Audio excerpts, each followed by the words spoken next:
Salut, c'est Jonathan Tunic.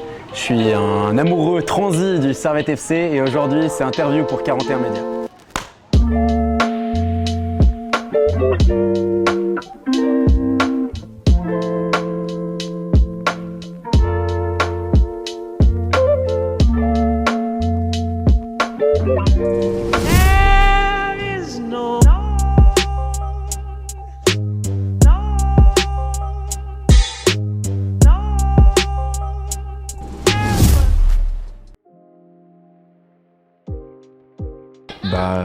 Je m'appelle Derek Koutessa, je suis joueur au Servette. À gauche, où il y a Koutessa qui est seul, qui doit adresser un bon centre. Tir, c'est goal!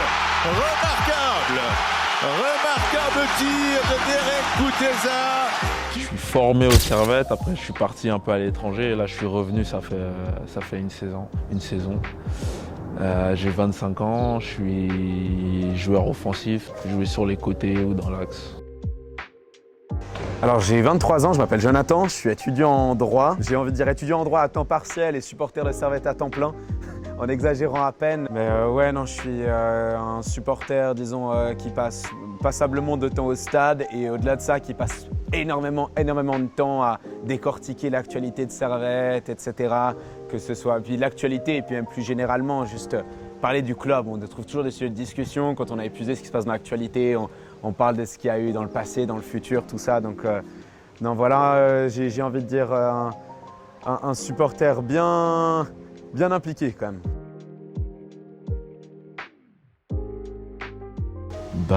J'ai hâte. Tu vois, j'ai hâte, d'autant plus que c'est avec mon club formateur, tu vois. C'est avec mon club formateur et en plus j'ai la chance que mon club formateur, il est dans la ville d'où je viens, tu vois.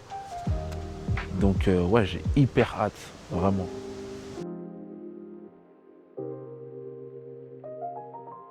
Alors comme beaucoup de personnes, quand j'étais petit, j'allais au stade quand il y avait des proches qui m'y amenaient. Et honnêtement, c'était pas beaucoup avec du recul. En fait, je crois qu'avant 2016, je dois avoir 5-6 matchs qui s'étalent sur la période, en fait la seule bonne période du club à partir du moment où j'étais en âge d'aller au stade. Parce que du coup, comme j'ai 23 ans, je suis né fin 99, après le dernier titre.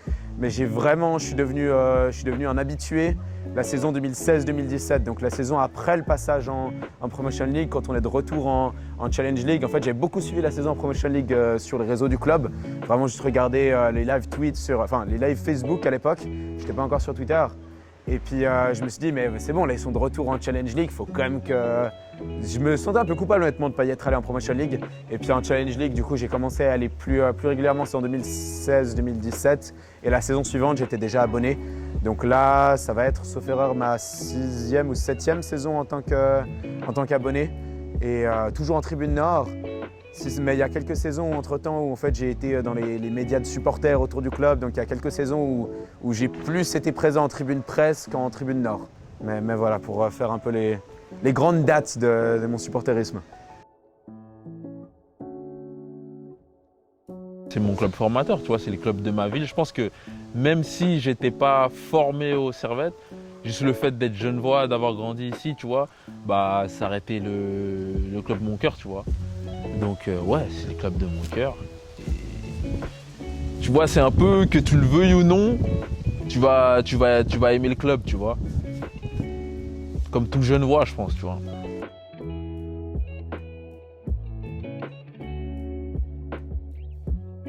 Sur le côté purement émotionnel, je dois dire que évidemment, je suis hyper enthousiaste.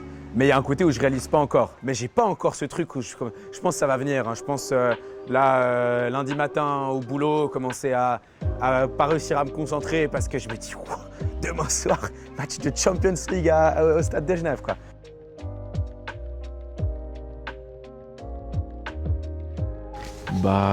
J'étais jeune, j'avais 16 ans, je crois. Quelque chose comme ça veut dire je suis encore un enfant à ce moment-là. Donc je m'attends pas à ce que ce soit peut-être aussi dur mentalement, tu vois. Parce que là, t'as 16 ans, t'as gravi les échelons normalement, tu vois, et puis tu te dis ok, ça va continuer comme ça. Et à ce moment-là, on tombe avec… en fait, tout simplement, on tombe dans le monde professionnel, tu vois, où où bah là, il n'y a plus de cadeaux, il n'y a plus forcément il n'y a plus de tournus, tu vois. Ouais, t'as joué le week-end passé, vas-y, toi, ça fait 2 week-ends que tu joues, ok, tu vois. Donc là, tu rentres dans le monde pro, et puis là, bah, faut montrer ce que tu vaux, et puis après, des fois, même, ça va même un peu plus loin que ça, tu vois. Des fois, t'as un peu de la politique derrière tout ça. Tu vois, t'en as, ils ont des contrats, ils doivent jouer tant, tu vois. Donc ouais, quand j'arrive la période là, 2014-2015, entraînement, tout ça, mais tous les week-ends convoqués, tu vois, sur le banc, mais je joue pas. Je joue pas jusqu'à la fin de la saison, 2 derniers matchs, où là, je fais mes 2 premiers matchs. Ouais, c'était pas fastoche. Hein. Ouais, bah t'avais Denis Zakaria. On était les deux.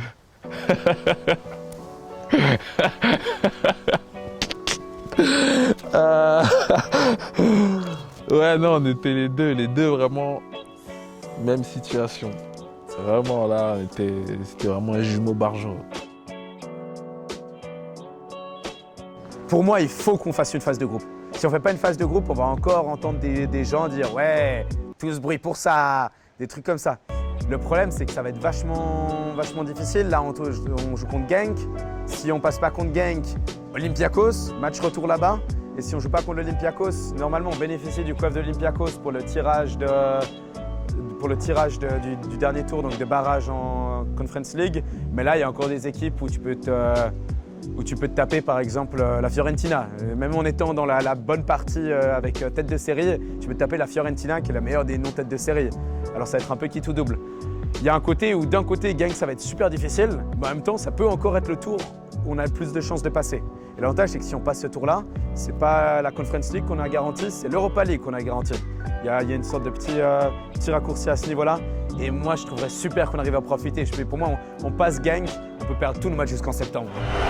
S'il marque, Servette passe et il marque. Le Servette FC réussit un exploit monumental ici à Genk. Franchement, non, j'exagère, mais on passe Genk. On va avoir phase du groupe d'Europa League et l'Europa League avec ce nouveau format. C'est des équipes exceptionnelles.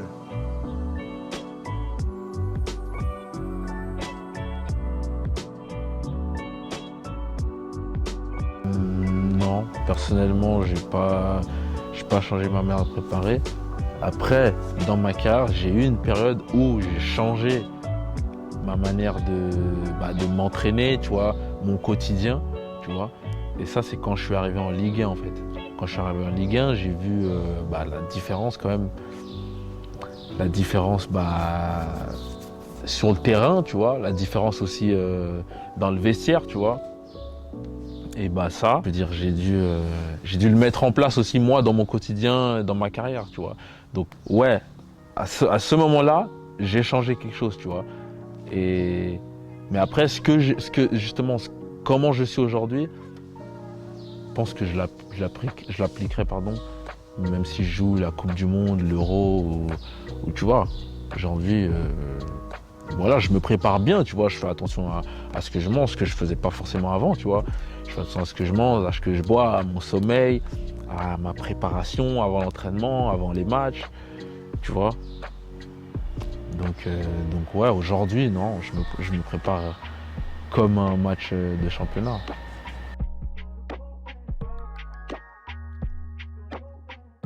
Je pense que je me fais un truc style bonne teinture permanente en grenat. J'ai un pote qui l'avait fait après la montée, mais il a les cheveux noirs encore plus foncés que moi et puis il a juste mis de la teinture grenat par-dessus. Non, moi je me décolore les cheveux et grenat, comme ça là pour le coup ça tient bien. Après c'est qu'avec le temps ça va devenir rose, mais je pense ok, si on est en phase de groupe de Ligue des Champions, ouais, grosse teinture grenat et cheveux et barbe. Je me laisse pousser la barbe et puis je me fais aussi la teinture de la barbe tout grenat, ouais. Barbe rouge. Enfin, barbe grenat quand même, un peu pirate comme ça.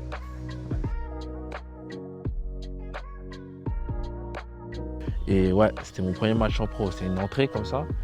Et en fait, c'est la première fois que tu vois, il y avait pas beaucoup de gens, tu vois. Mais c'est la première fois que, vas-y, je rentre là, je suis avec les pros, tu vois. Là, je suis pro, le stade il est grand, il y a des lumières partout.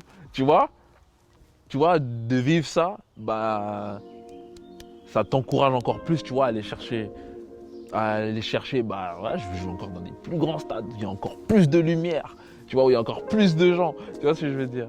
Après, j'ai eu aussi une grosse blessure, tendon rotulien. Ça, c'est quand j'arrive à Bâle, en fait. Quand j'arrive à Bâle, bah, je dois me faire opérer et du coup, je ne joue pas pendant 6-7 mois, tu vois, où je suis à l'écart des terrains. Donc, tu es obligé, tu es en salle de muscu, tu travailles. Tu vois, donc là, cette période-là, ça m'a appris à travailler, tu vois, en salle de muscu, tu vois. Parce qu'avant, je n'étais pas fan.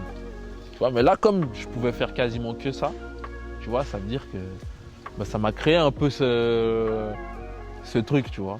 Et jusqu'à aujourd'hui, je l'ai gardé, tu vois. Et aujourd'hui, j'ai plus de peine à passer en salle de muscu ou quoi, tu vois.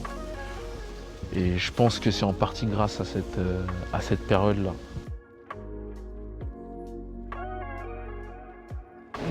C'est plus une catégorie de joueurs que peut-être un joueur en particulier, mais ce qui me fait beaucoup plaisir aujourd'hui, c'est de voir comme porteurs du projet des joueurs genevois qui font leur deuxième passage à Servette.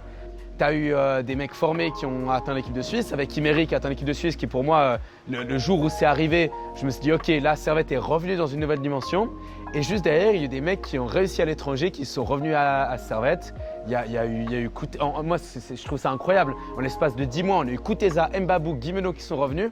C'est 3 types qui ont un tout petit peu joué au club avant de partir, qui sont partis, qui ont joué dans des gros clubs quand même, Bâle, Reims, le Barça, du coup 2 d'entre eux qui sont passés à Saint-Gall, pour Mbabou, Wolfsburg, Fulham, et qui tout à coup vont se dire ok, j'ai envie d'apporter ma pierre à l'édifice dans ce projet servettien.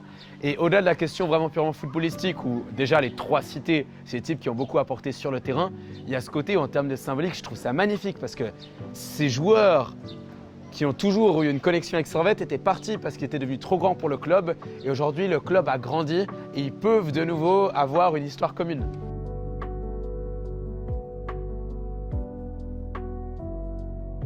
J'en ai beaucoup, hein. Ouais, j'en ai beaucoup, CR7. Combien de fois il m'a fait lever de mon canapé? Ouais, CR7. Des coups francs, des pénaltys pleines lucarnes, 90e minute. Non, lui m'a fait crier.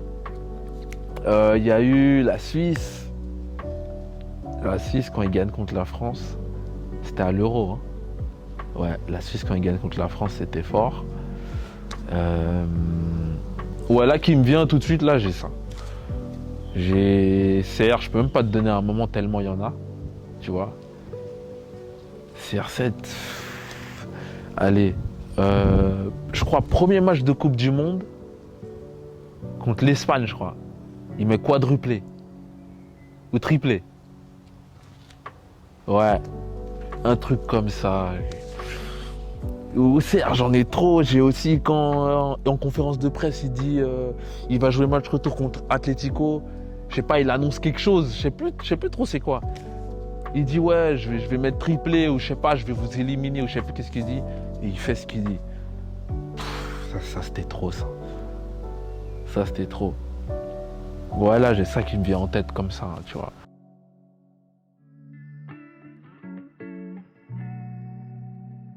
C'est un peu en lien avec ce que j'ai dit tout à l'heure. Moi, je trouve génial quoi, des moments forts, etc. Et puis évidemment, en tant que supporter, on a envie que ce soit un peu mouvementé et pas juste long fleuve tranquille. Mais je pense que c'est mon côté un peu vision long terme comme ça, où je cherche surtout de la stabilité, dans le sens où je préférerais largement que Servette fasse 3 fois podium, quitte à être 2 fois 3e, etc. sur les 3 prochaines années, que de faire 2e, 6e, 2e, comme ça.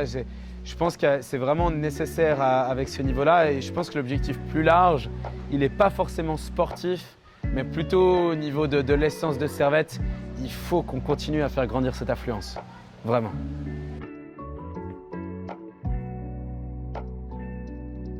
Je dirais jamais abandonner, tu vois, toujours travailler et jamais abandonner, tu vois, peu importe ce qui se passe. Jamais abandonner parce que c'est jamais fini, Tu vois, c'est jamais fini, c'est jamais trop tard. Tu vois, mais quand on est jeune, on sait pas forcément. Tu vois, des fois, on a 16 ans, alors qu'il n'y a rien du tout qui est joué. T'en as qui baissent déjà les bras, tu vois. Et alors qu'en vrai, comme j'ai dit, t'as rien du tout qui est joué, tu vois. Donc ouais, je pense que ce que je dirais, c'est vraiment abandonne jamais. Jamais, jamais, jamais. Peu importe ce qui se passe, quoi qu'il arrive, abandonne pas. Reste focus sur tes objectifs et sur tes rêves.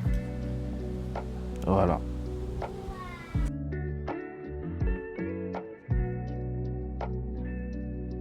Ça, dans ma vie, c'est pas seulement le club, l'effectif, les joueurs, c'est beaucoup de personnes aussi qui sont dans une grande part de ma vie sociale. Moi, il y a ce côté où j'adore aller au stade à une époque. Moi, quand j'allais au stade, voilà, j'appelais des potes pour savoir tu viens au stade avec moi. Aujourd'hui, je fais plus ça. Alors, j'essaie de dire à des potes viens au stade et puis si tu veux, je serai avec toi. Mais la réalité, c'est quand je vais dans un parkage, quand je vais en tribune nord, quand je traîne sur l'esplanade, je suis là en train de papillonner partout, en train de serrer des mains, dire comment tu veux. Enfin, vraiment juste la sociabilité de base, un peu un côté un peu cours de récré, un peu moi, voilà, je suis quelqu'un de très sérieux, très impliqué dans mes projets. J'ai pas forcément énormément de temps pour juste traîner, etc. Et il y a vraiment ce truc avec Servette où quand je vais voir Servette, si possible, je prends le temps, je traîne avec les gens, je me planifie pas de me dire je vais passer le match avec telle personne, etc. Et aujourd'hui, je pense que, j'ai pas envie de dire que j'ai une place dans la communauté autour de Servette, mais là où moi je trouve mon compte, c'est précisément ça en fait, c'est prêcher Servette. Je suis là à faire des sermons sur pourquoi notre club il est magnifique. Je suis pas le type qui crie le plus fort en tribune. De temps en temps, j'ai un peu le sens de la punchline sur l'arbitre, on va pas se mentir. J'aime bien analyser et tout ça, mais il y a 150 types qui parlent mieux tactique que moi. Il y a 150 types qui crient plus fort que moi. Il y a des mecs qui connaissent aussi mieux l'histoire du club et qui arrivent à me l'enseigner. Et moi, je pense que l'avantage que j'ai, c'est que je suis tout terrain. Je passe beaucoup de temps en tribune. Je sais quand même parler de football sans être ridicule. Je sais me renseigner historiquement et après, j'essaye de restituer tout ça. Et voilà, ce côté où j'essaye de faire de Servette un conte de fées en fait. Même dans les saisons de marasme, il faut qu'il y ait toujours quelque chose à retenir. Et aujourd'hui, je suis plus dans la communication officielle du club. C'est en marge de tout ça, mais il y a toujours ce côté où je dois faire comprendre aux gens, je supporte pas Servette parce que ça, je supporte Servette parce que Servette est le plus beau club du monde et voici pourquoi Servette est le plus beau club du monde. Asseyez-vous, je vais vous raconter. Et c'est ça aujourd'hui. Je pense que Servette, c'est dans une vie où je suis encore très sérieux, Servette, c'est une histoire que je peux raconter. Et je pense que ma place dans la communauté servettienne, peut-être c'est ça, je suis un conteur de Servette. C'était l'interview pour 41 Médias. Merci d'avoir écouté. Et s'il y a une chose à retenir, c'est on se voit tous au stade.